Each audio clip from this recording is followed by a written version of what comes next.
Bonjour à tous, bienvenue dans ce 18e épisode de la saison 6 de la MySS Academy, autour aujourd'hui de la communication externe et plus particulièrement des actualités. Je vais me connecter à mon club de démonstration. Comme vous le savez, ce Lions Club de démonstration n'existe qu'à des fins de formation. Donc la capacité de créer des actualités vous est donnée en fonction de vos droits dans le système et va se retrouver dans Médias Actualités. Je peux à partir de là créer une nouvelle actualité en appuyant sur Nouvelle actualité. Alors comme souvent sur la plateforme, je vais pouvoir créer un titre, une légende,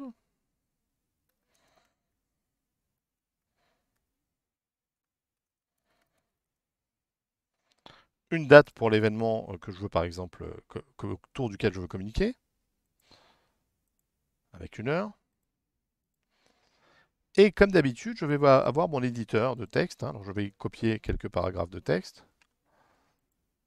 Alors vous commencez à bien connaître cet éditeur. Il suffit tout simplement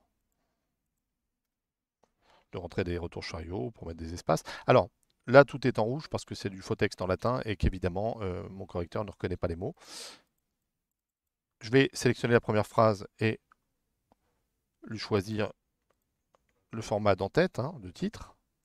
Je vais aussi augmenter la taille de tout mon texte. Et comme vous le voyez, voilà, j'ai du texte, je peux prendre des parties, les mettre en gras, une autre partie en italique. Voilà, ça vous connaissez la partie. Je peux intégrer évidemment à l'intérieur du texte des images. Et nous allons, comme d'habitude, aller picorer entre guillemets à l'intérieur de notre cloud MyAsos. Alors là, je vais aller dans le dossier club. Puis, je vais créer un dossier pour mes ventes de glace. Je vais reprendre cette image que je trouve très jolie des ventes de glace. Et le système va me demander à quelle largeur. Je vais lui dire que je la veux à 75% de la largeur disponible.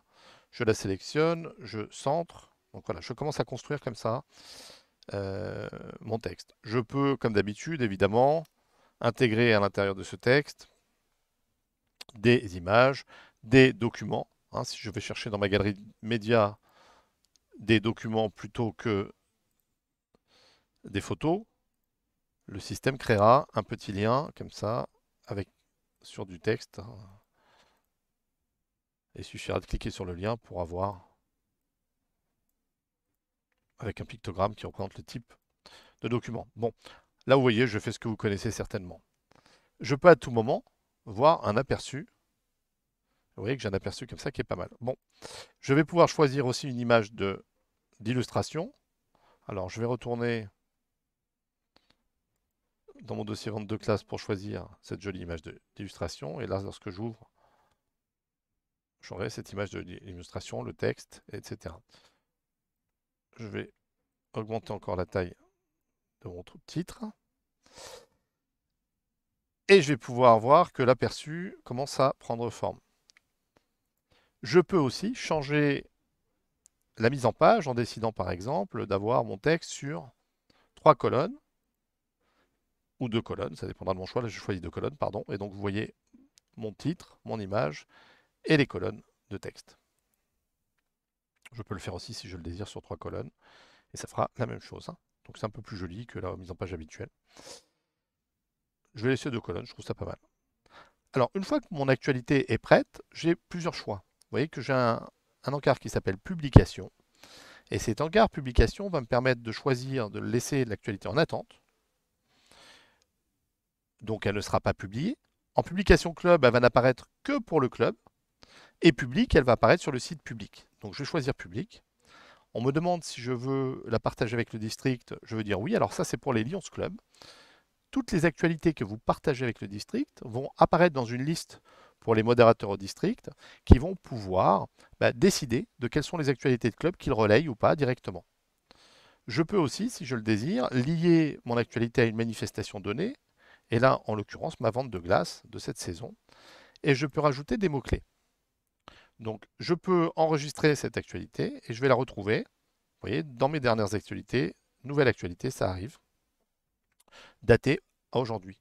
Alors lorsque je suis à l'accueil en connexion, je vais voir cette nouvelle actualité. Si je suis sur le site public de MySOS, je vais la voir directement dans la liste des actualités. Si je désire regarder cette actualité, vous voyez, elle est là. Hein, je peux, en appuyant sur le bouton sur la page Facebook, que vous connaissez tous, hein, avec le petit bouton de partage Facebook, je vais pouvoir relayer cette actualité directement sur mon fil ou même sur une page que je gère, par exemple la page MySOS, et je vais pouvoir telle quelle relayer ma nouvelle actualité. Lorsque les personnes vont cliquer sur cette publication Facebook, ils seront dirigés vers mon site internet, donc ce qui est très très bien pour faire vivre le site. Donc voilà, en quelques clics, la présentation de la fonctionnalité d'actualité dans MySOS. Tout passe par l'éditeur, c'est le même éditeur dans toute la plateforme, donc vous allez pouvoir vous habituer à son fonctionnement, à son usage, vous entraîner sur des convocations, des comptes rendus, des actualités ou des descriptions de manifestations. Je vous remercie et je vous dis à bientôt dans un prochain épisode de la MySOS Academy.